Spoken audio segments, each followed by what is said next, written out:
ngaji terus, kerja terus, poso terus, tahajud terus, rekoso terus, tirakat terus. Kapan lereni? Ada 8 perkara, 8. Yang 8 perkara ini pasti melewati kehidupan semua manusia. Semua manusia pasti merasakan yang 8 ini. Wala buddalil insani yalqa thamaniyah. Dan kalau panjenengan ngaku panjenengan itu manusia, wajib merasakan yang 8 ini. Yang pertama disebutkan sururun wa huznun. Ada kadang-kadang kita ini senang, dan tidak jarang kita itu akan sedih. Senang dengan pernikahan, nanti sedih dengan perpisahan. Senang dengan kelahiran anak yang kita miliki, nanti kita sedih ketika ada salah seorang di antara anak kita yang mungkin oleh Allah diambil. Itulah dunia, sururun wa huznun. Kemudian wajtima'un wa furqatun. Ada waktunya kumpul, ada waktunya berpisah. Ada waktunya kita bareng-bareng dengan keluarga kita, ada waktunya perpisahan. Itulah dunia. Kemudian yang ke-5 dan ke-6, wasuqmun wa afiyah. Kadang-kadang sehat, tapi tidak jarang juga kita ini oleh Allah diuji dengan sakit. Kemudian dikatakan lagi yang ke-7 dan yang ke-8, samaniyatun tajri 'ala an-nasi kullihim wala budda lil insani yalqa samaniyat wa yusrun wa usrun. Ada kadang-kadang mudah, ada kadang-kadang susah. Nah, maka 8 perkara ini disarikan oleh para ulama dari ucapannya malaikat Jibril alaihi salam ketika memberi nasihat kepada Nabi besar Muhammad sallallahu alaihi wasallam. Apa nasihatnya? Ya Muhammad, aish ma syi'ta fa innaka mayyitun.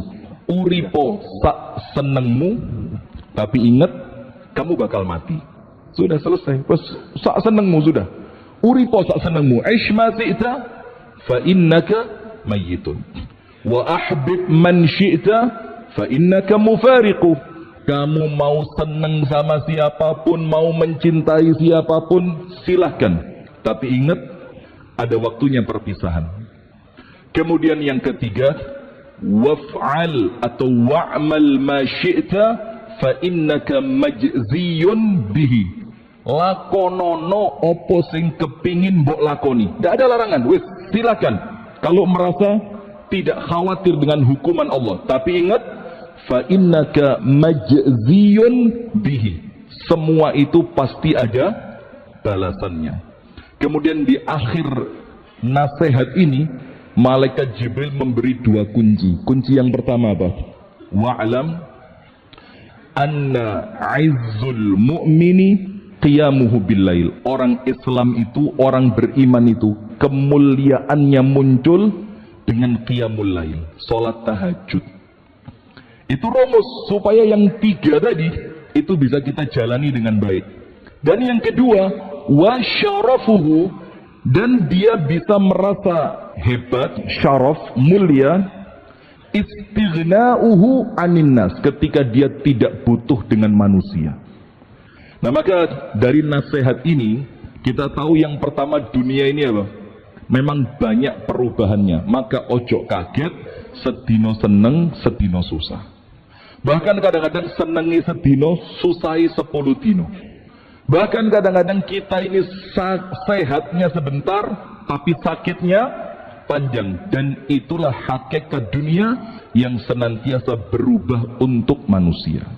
Itu kaidah yang pertama tentang dunia. Kaidah yang kedua, yang dikatakan oleh para ulama tentang dunia ini apa? Jangan berharap dunia baik kepada panjenengan, saya, dan beliau. Tidak ada. Tidak ono ceritonin dunia itu api, tidak ono. Dunia ini tempat di mana orang-orang baik itu justru tersiksa di sini. Dalilnya apa? Kan harus pakai dalil ya, cek ketok ustaz tenanan. Padahal biasa saya di sini nggak pakai dalil, cuma karena sebelahan dengan beliau ini saya kan ya harus rotok munggah titik lah. Maka dalilnya begini. Ketika dunia ini tidak mungkin baik kepada siapapun, Rasulullah bersabda sallallahu alaihi wasallam, ad-dunya sijnul mu'min wa jannatul kafir.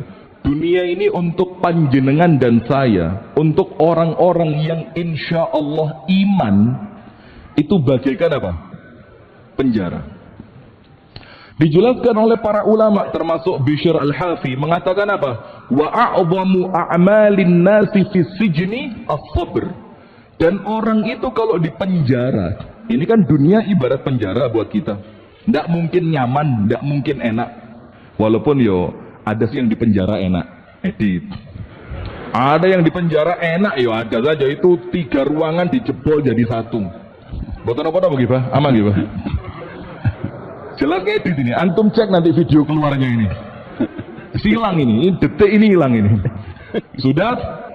Maka dikatakan oleh Bishr al-Hafi, maka amalan terbesar orang itu ketika di penjara cuma 1, sabar.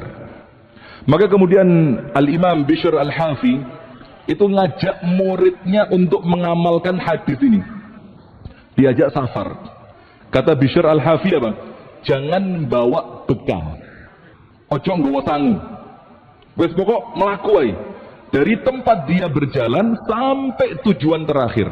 Setiap melewati sumur air di tengah padang pasir yang panas, Bishr al-Hafi bilang apa?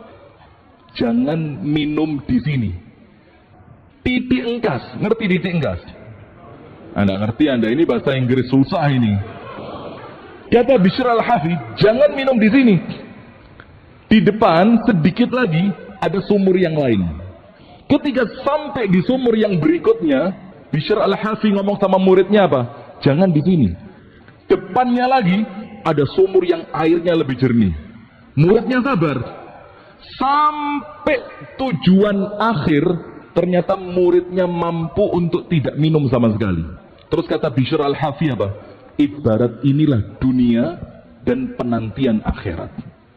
Maka kalau panjenengan berharap dunia ini ramah kepada panjenengan, ya diguyu semut. Semut guyu. Lawang Nabi Muhammad SAW itu subhanallah berat di dunia ini. Anak-anaknya semua yang 6 meninggal dunia, tersisa Siti Fatimah. Dan itu tidak ringan. Kemudian 2 putrinya sempat diceraikan oleh suami mereka. Kemudian paman tercintanya wafat. Kemudian diusir dari tanah kelahirannya. Itu Nabi Muhammad manusia terbaik. Tidak merasa dunia itu ramah kepada mereka. Jadi jangan cengeng. Bu, ojo ngalem. Suamiku, alah. Ngalem. Ya bu ya, aman ge. Nah maka jangan berharap dunia itu baik kepada kita. Itu rumus yang keberapa? Rumus yang kedua. Maka sudah, namanya dunia seperti ini. Maka dalam Sahih Muslim dikatakan orang beriman itu kalau wafat istirahat. Maka ketika Abdullah bin Ahmad bin Hanbal tanya sama bapaknya, Pak, ngaji terus, kerja terus, poso terus, tahajud terus, rekoso terus, tirakat terus, kapan lereni? Kapan kita bisa istirahat? Imam Ahmad mengatakan, ya sudah, nanti istirahat itu kalau saya noleh ke belakang, ternyata jembatannya neraka sudah kelewatan.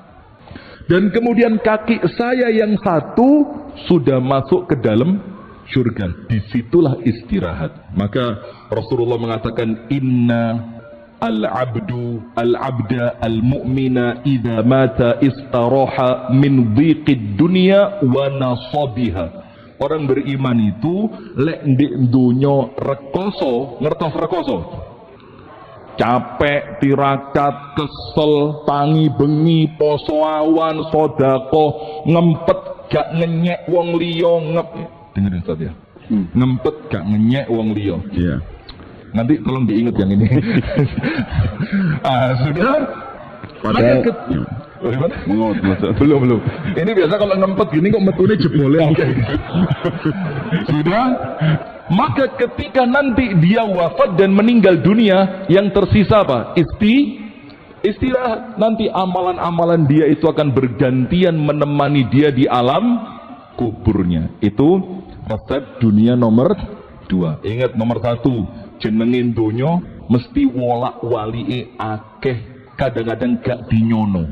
Kaget panjenengan. Seket seneng, moro-moro susah. Itu dunia. Nomor 2, jangan berharap dunia ini ramah kepada panjenengan. Yang ketiga, dunia ini dikatakan apa? Mazra'atu al-akhirati. Nggone nandur untuk nanti panen ten akhirat. Jadi dunia ini apa?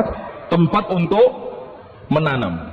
Maka ayatnya jelas. Wabtaghi fima atakallahu ad-daral akhirah wa la tansa nasibaka minad dunya wa ahsin kama ahsanallahu ilaik.